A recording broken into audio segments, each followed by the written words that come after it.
Menyiarkan agama Islam ini artinya memperbaiki manusia, dan berjihad pula artinya menghadapi kesukaran dan memberikan pengorbanan.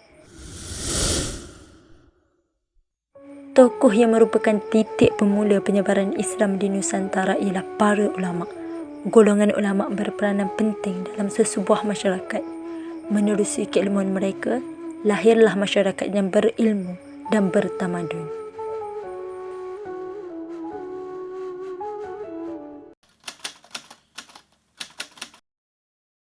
Adakah anda mengenali siapakah Syekh Nuruddin Ar-Raniri?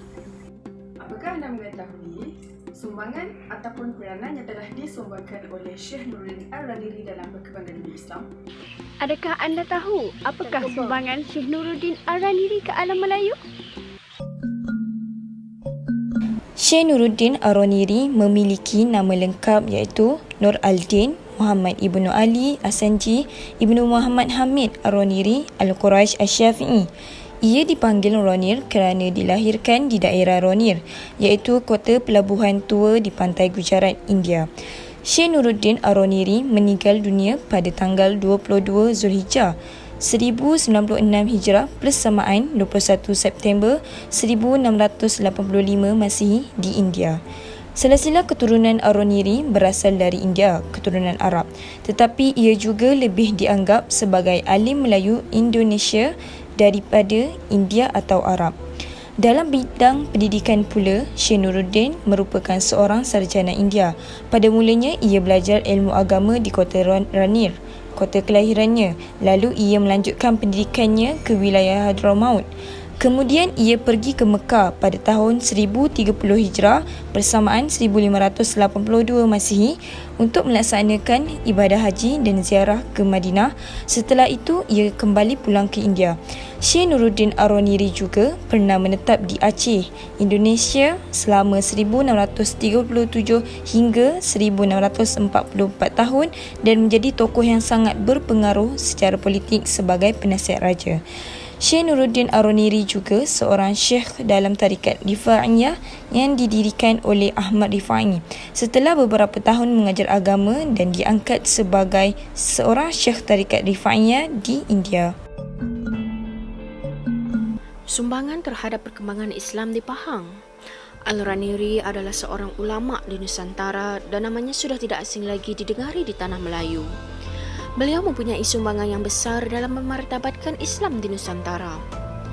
Sebelum kedatangan beliau ke Pahang, beliau pernah tiba di Aceh pada tahun 1637 pada pemerintahan Sultan Iskandar Sani.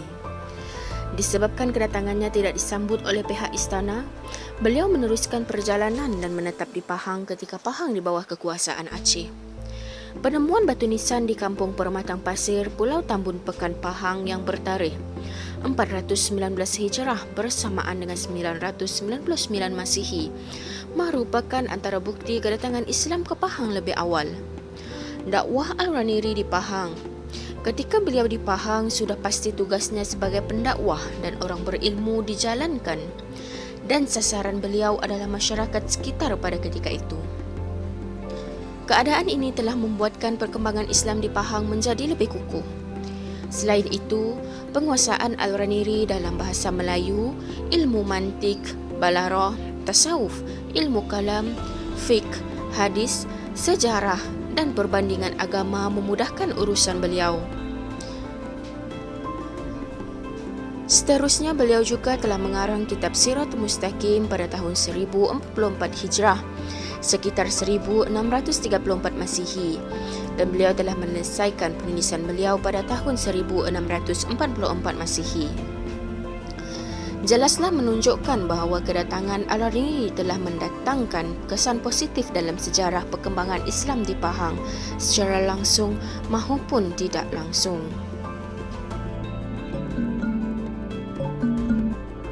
Kini, kehadiran Syekh Nuruddin tidak asing lagi di mata dunia dan amat dikenali dalam kalangan tokoh-tokoh Islam terutama di Nusantara. Peranan dan sumbangan beliau di Nusantara sangat banyak sehingga berlaku perkembangan Islam di Nusantara. Di sini ada beberapa isi penting yang signifikan dengan keseluruhan Al-Raniri. Al-Raniri ialah orang pertama di Nusantara yang ambil inisiatif menulis kitab kewajipan-kewajipan agama iaitu fiqh. Pencetus pertama pembentukan penulisan sejarah Melayu. Kitab Bustan Al-Salatin merupakan kitab yang penting dalam sejarah Melayu Indonesia.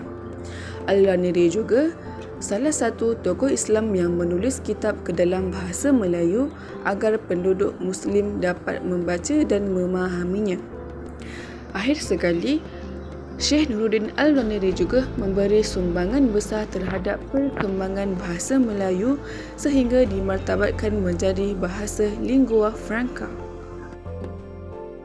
Dalam penulisan Syekh Al-Raniri dalam kitab As-Sirat Al-Mustaqim, beliau menekankan perbahasan tentang ibadah zakat termasuk konsep zakat iaitu bahagian yang dikeluarkan daripada harta benda, hukum hakam tentang zakat yang mana wajib kepada Muslim yang cukup syarat, seterusnya kategori dan jenis-jenis zakat seperti zakat ternakan, zakat harta dan lain-lain, dan niat harus disertakan dalam melaksanakan zakat.